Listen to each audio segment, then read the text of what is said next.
Hello, my name is Sirrano Keith Baldeo, and I'm running for the 10th District in Dallas, Texas. I decided to run for this office when I realized how corrupt and incompetent the government is in Dallas. I've had 10 years of experience knowing and learning and investigating the government for corruption as the president of a newspaper. So I decided when someone asked me, which one of these council members or person would you elect in your district? And I said none. And there was two, an incumbent, Adam McGough, and another person by the name of D. Alexander. And I decided to myself, on my own conscience, since you know government very well, since you have been inside and outside and investigating ordinances and resolutions and contracts and developers and investors who are looking for money from taxpayers, since you know that very well, perhaps you should be the one to be in this race. So the person that I would vote for, if I wanted to vote for somebody, would be me. So I decided, get in the race or don't complain. So I stepped up into the race. I never thought for the life of me I would ever be a councilman. I always thought I would be the president of a newspaper, watching them, questioning them, making sure they do the right thing, bridge the gap between the government and the people. That's my job. But unfortunately, I can no longer stand by and everybody's telling me, you go after corruption, you fight these things, why don't you run for office? And then I don't, and then I continue to report what they've been doing, only to have the community come back to me and say, you should stop complaining. You should stop complaining because you don't want to do anything about it. And we're going to stop listening to you. So I decided to get in the race. I'm the third person. I'm actually place number 1 on the ballot in the 10th district. So here are some of the things that I'm going to do when I get into office. Because I know everybody wants to ask you, why are you running, Sirrano? The number one reason that I am running is because of the budget. You have no idea what these council members are doing with your money. They are giving it away like water. They are just spending just because they could. They are just giving contracts and making all these beautiful projects, the beautifying Dallas with hundreds of millions of dollars, while we have a homeless problem, a low-income problem, we have a crime problem, we have a road infrastructure problem, and that's just on the list of all the things that we have going on that we need to fix in the city of Dallas. Now, I know the budget inside and out. I know where the money goes, and I know how they hide the money. I know who their friends are before the public finds out who their friends are. And my wife always said to me when I find that stuff, you know what's the good thing about you? You always know what they do. You always find that money. You always see where it is.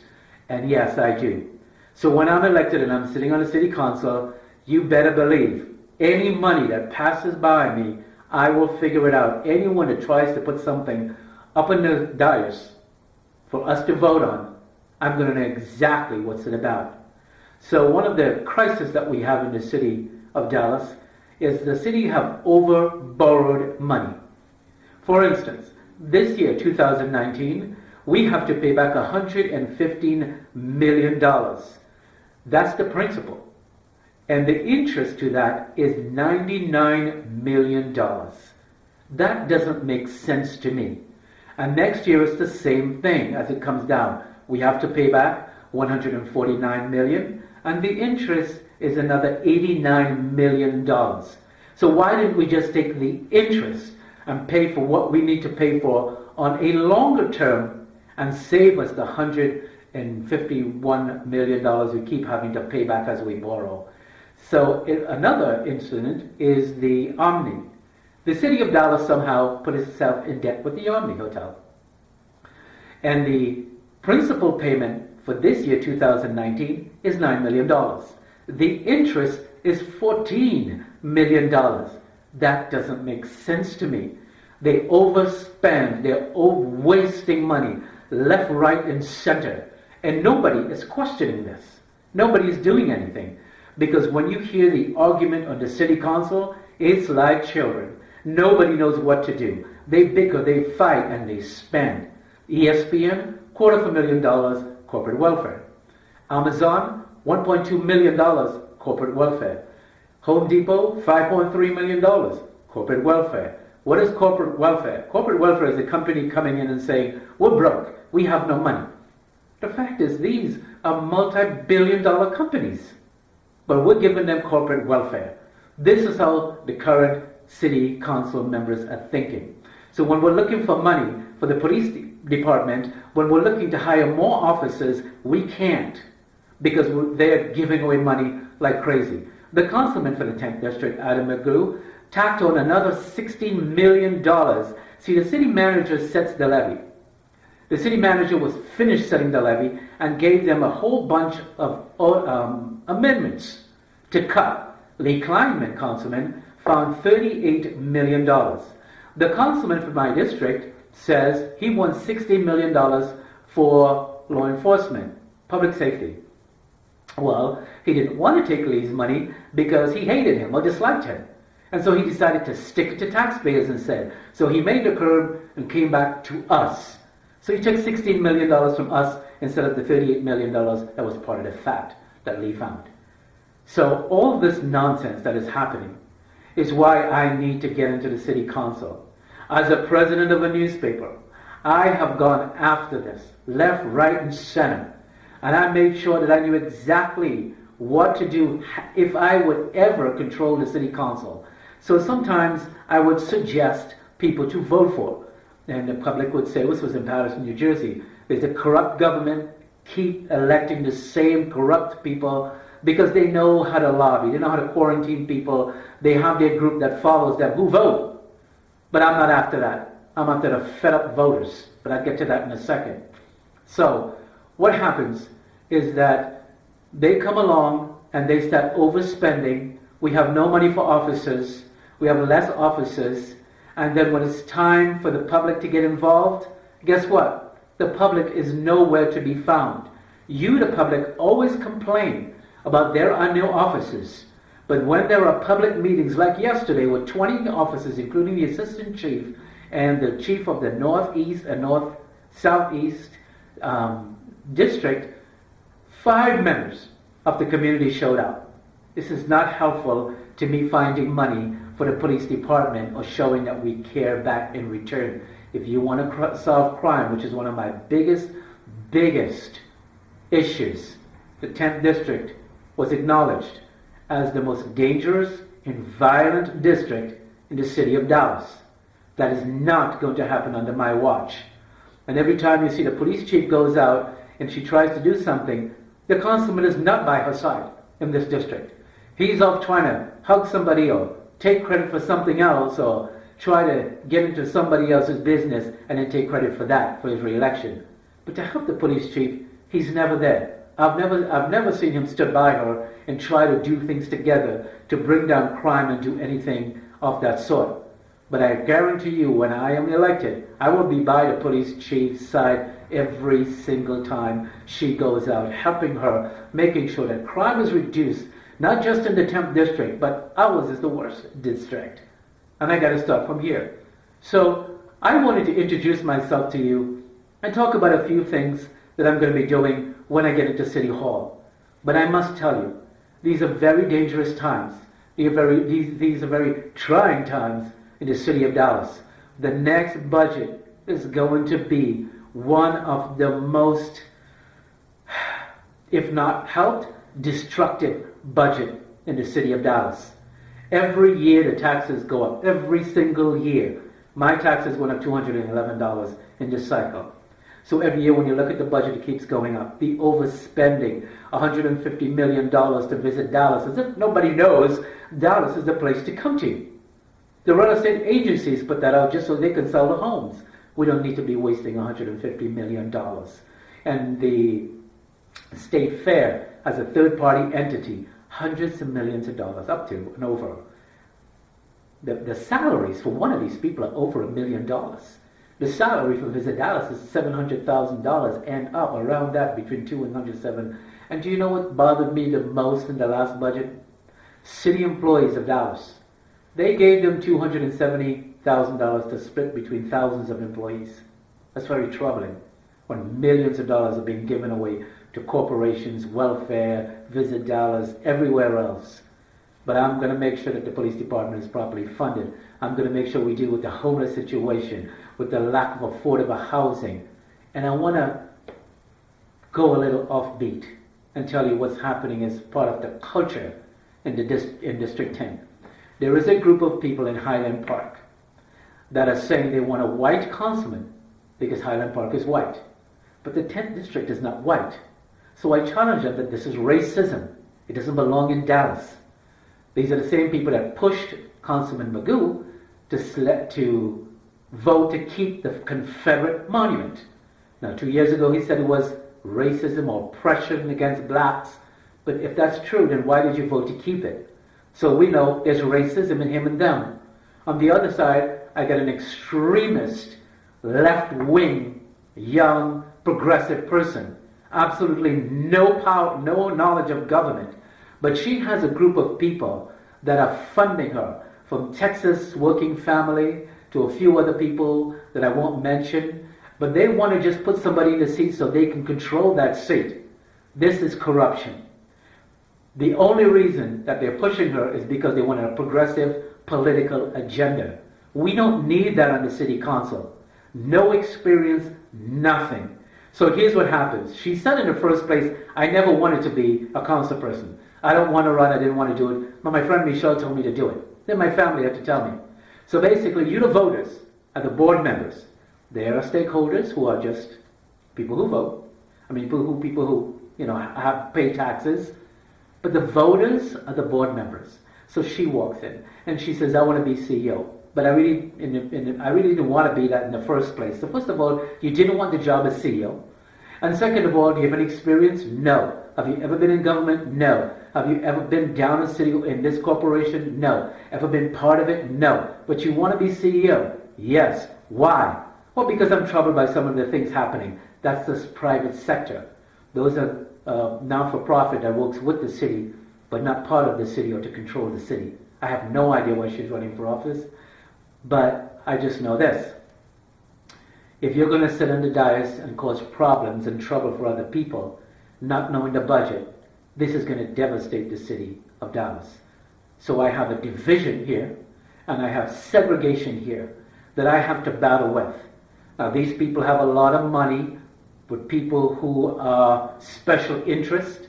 This FLOCIO is a union that wants to hijack developers and real estate companies.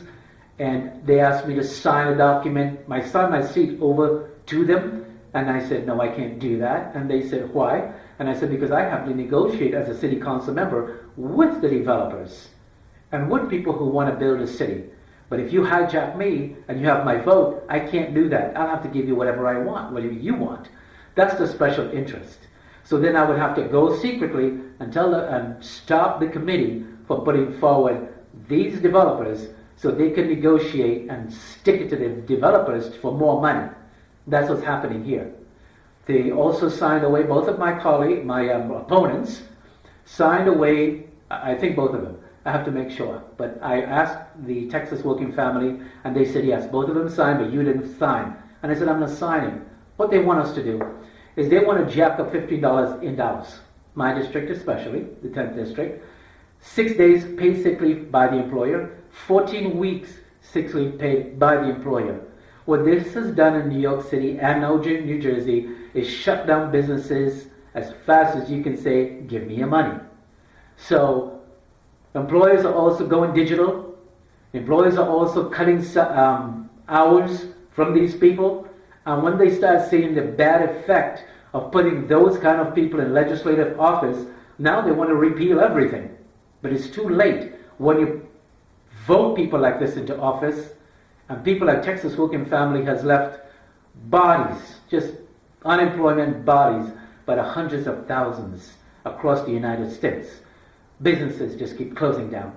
These are anti-business philosophies that they are now holding on to, or is owned by these corporations and these companies and these agencies and organizations. I have said no to many people because I know what's going to happen when I get on that dais. They're going to come to me and they're going to say, you signed here. You said you were going to be about us. You said you're going to rally and protest with us against these multimillionaire corporations who want to build in the city of Dallas. I'm hijacked as a councilman, which should be illegal, and I'm sure it is. But I just want to let you know, I am brutally honest. I am unfiltered. Sometimes my wife said to me, you should be a little more filtered. But I don't have time to be filtered. Your business is at stake. Your lives are at stake. Your homes are at stake. Your communities are at stake. Your schooling is at stake. Your children's education is at stake. Your safety is at stake. And more. And with all those things at stake, I don't have the time to play games. So yes, I'm brutally honest. Yes, I fight. Yes, I make sure your needs are met. Whether it's a pothole or something else going on in the community, I make sure I make the phone calls myself to get things done. It is why 82% of the people in Paterson, New Jersey had begged me to run for mayor, not city council, mayor in that city, because they know I would have cleaned it up, because I have gone after it. All I needed was to get the power to change it and get rid of the special interest. 82% of the votes in an online survey against 5 others running for mayor, and I would have won. But I'm here in Dallas, Texas now. Still I get phone calls from them. Sirrano, this is happening. Sirrano, that is happening. The word in that city is this. When somebody's trying to open up a business or get a permit or get something done or a pothole or some emergency, the word is call Sirrano, because they know I don't play around. I get things done. I fix it, and I fix it fast. I don't like the word no when it comes to the government and the people. So I'm asking you for your vote. And I know I can't come into your homes, and a lot of you will vote for somebody because they came to your home and they met you and they put signs out in your yard and they whisper sweet, nice things to you. But that is not a criteria for the office of city council. Coming to your home is not a criteria. Meeting you is not a criteria. Putting a sign up is not a criteria. Telling you all these fancy things is not a criteria. What they have done, and my history of helping people for 12 years is a criteria. Knowing how to think quick and think fast and think intelligently and have fiscal responsibility, that is a criteria. Yes, I'm older. Yes, I'm wiser. Yes, I'm smarter. And yes, I can negotiate better for the city of Dallas to move forward. This is where the rich is going. This is where the poor is going. And the middle class is soon going to be moving out. And if you are watching this from District 10 and you happen to be from the white community, you do not have representation. You may have a white council person that they 25% owns, and I say 25% because 75% of the white community signed my petition. You don't have a voice. You've been marginalized. You've been set aside. Not even this councilman can speak for you. But with me, you will have a voice. With me, I will still stand up. You can't be treated in such a certain way. I met a couple. The gentleman who died was murdered under this councilman, Adam McGough, right? And they told me they were at a bus stop, and they tried to be nice to this black person, and he was very nasty to them. He cursed him out and made some racial slurs and left. Well, I'm going to create a lot of different ideas and visions in this community, starting with an international parade, international festivals, in the parks, getting the churches together, which I've done. I've done these things in Paterson. Brought about 17 churches in the park to meet with people, fellowship with people, give away free stuff for song and celebrating who they are and who we are. But you can do that in any place. Programs for kids. One is a millionaire program. One is a biblical program to teach them principles. One is to teach them money. I have done all of this. I am good at this. I worked very hard to become the councilman of the 10th district. I wake up 6 o'clock in the morning, get dressed, drive down to City Hall to listen to the council meetings, unpaid, every Monday, every Wednesday, committee meetings and regular meetings and agenda meetings. None of these guys do it. When Councilman McGough is at the meeting, he's flipping through his phone half the time. He doesn't want to be there. He said it himself, I don't know what to do, I don't know what the answer is. I called him on it at the breakfast. We had a breakfast club with business members. If you don't know what to do, if you don't know what the answer is, that's a problem. You shouldn't be in the race after 4 years. Even coming into this race, he was sending his kids to a prestigious school in Highland Park while he was living in Dallas. 7 medias broadcast this, and he was that school scandal he was never arrested. He's currently under criminal investigation for using city employees to campaign. All these things that he's doing, and he's getting away with it. People have contracts with the city, he's using them to help him sit into debate for him, because he feels that nobody's watching him. And if you feel that nobody's watching you can break whatever law you want, and you think you can get away with it. But what he didn't count on is me. He didn't count on a guy for 12 years who's watched public corruption, gone after it, and was going to check you too. I'll show you the cover of my newspaper. This is the cover of one of my newspapers, the last issue that I published. And it's all about public corruption. It's all about investigating mayors and council members. Found a mayor whose son got away from stealing a police officer's purse. A mayor who was supposed to be a Latino, pride, ended up in prison. A judge shielding council members from charges. And then you have people in a political party. The Democrat political party was taking big money, passing it from one candidate to another candidate, thousands of dollars, and then passing it back to the local office. I know this stuff. Nobody else sees this stuff but me, because I have an eye for public corruption. I'm like a cat. I see in the dark when it comes to government corruption. I see it, I know it, I call it. Like I said, I'm brutally honest. It's the only way I know how to be. And I was one of the best newspapers, the most effective and efficient newspapers that there were in Jersey. And I was complimented by the other writers who tell me, we have a larger audience, but people listen to you. So with that, I want to thank you for visiting my website. I want to thank you for visiting or listening to this wherever you're hearing it. And I want you to tell your friends and your family, look, if you're a black, I'm your voice. You will finally get a voice in the community. I remember back there was a black kid that was run over by a police officer and took off. They fined him $50 and sent him home. I was absolutely not. I went to the council meeting. I ripped every one of them. I ripped the prosecutor. I ripped the senator who puts her into office. They said, you are not going to leave this kid dead on the street, black kid dead on the street. And I had the mother crying on my shoulder. 4 black council members. But I was the one she was listening to. I went up against the NAACP. Again, went up against the black leadership. They've got all kind of stuff out there on me. They've set up council meetings where they give the convicted felon 5 minutes to trash me. They have put on all kind of change.org to demonize me. But I don't care. I don't give up. I don't care what you do. If you are corrupted and incompetent and evil, I am coming still. So I have sustained a lot to remain honest, to remain sincere to the public. And I want to let you know, also the Latino community, people going to jail and nobody's helping them in a court, big Latino leadership, right? But I'm the one who shows up in court. So it doesn't matter if you're black, it doesn't matter if you're Latino, it doesn't matter if you're white. You will have a voice. And I'm going to have different committees here. The black community, for the Hispanic community, and the white community. I can do that.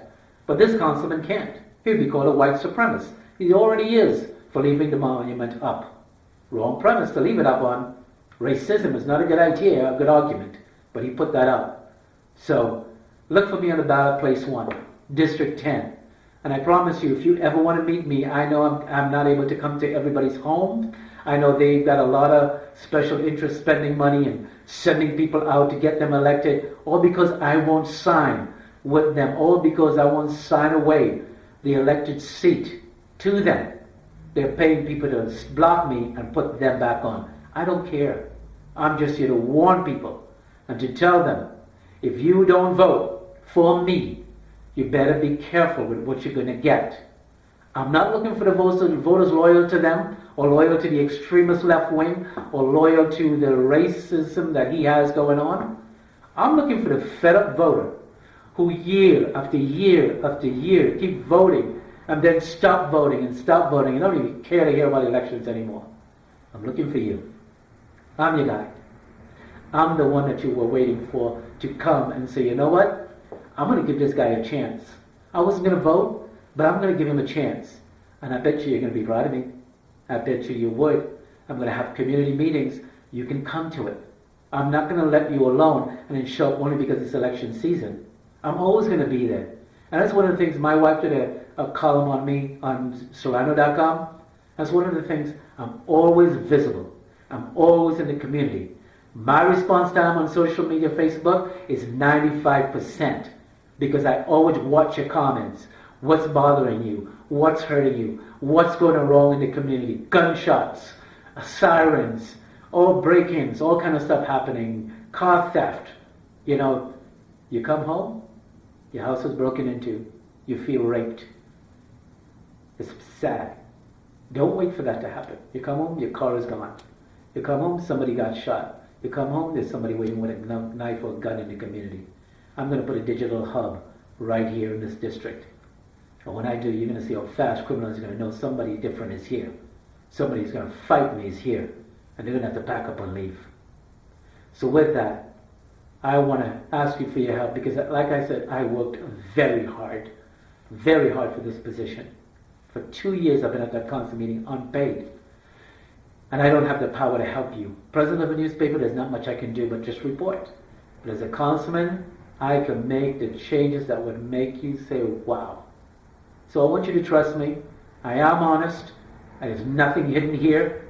And my conscience is clear when I fight for people. I make sure that your interest is met instead of the government. So voting starts on April 22nd. That's when we win elections. We don't really win on May 4th. We win on April 22nd. That's when people get excited and they want to vote for somebody that they can trust. And I hope that that person is me. My name is Sirrano Keith Baldeo, place 1 on the budget. Thanks for watching, and if you have any questions, send me an email at Sirrano2019@gmail.com or call me, 214-900-7164. My phone is right here, and I will take your calls. And if you want me to come visit you or your apartment complex or anywhere else to speak and to hear what more I have to share, I'd be more than happy to do that as well. And if I'm having public meetings, I'm going to post it on my website, Sirrano.com, so come to those meetings. Don't vote just because somebody came into your house and I didn't. Don't do that to yourself. The hardest thing that I'm going to ask you to do, and sometimes it's humanly impossible, is to set aside your emotions when you vote. It's a hard thing. Set aside your emotions and vote logically. Vote smart. Vote for someone that you think is going to fight, not someone you like or known for a while or came to the school or you've seen at this event. That's not a criteria. I am a criteria. Smart, intelligent, more experience, older, I can deal with people better, I can handle, if I can handle 9 of them over there, I can handle. And just one more thing, when I was in Jersey, 9 council members broke the law. I successfully argued before a judge for 4 hours and had them criminally charged. They tried to block it, so I took them to federal court. I decided I was not going to let corruption walk away from those people. I gave those people my word. I have a following of 60,000 there. And I haven't built that up here yet. But don't wait to know me later on to say, you know what? I voted for the same guy again. I know I'm regretting it. Regret it now. Look at what's going on. Regret it now. So you won't have to regret it worse later on. But at least with me, you have new eyes, fresh ideas, new tools, a bigger vision for District 10 and the city of Dallas. Thanks for watching, and bye for now.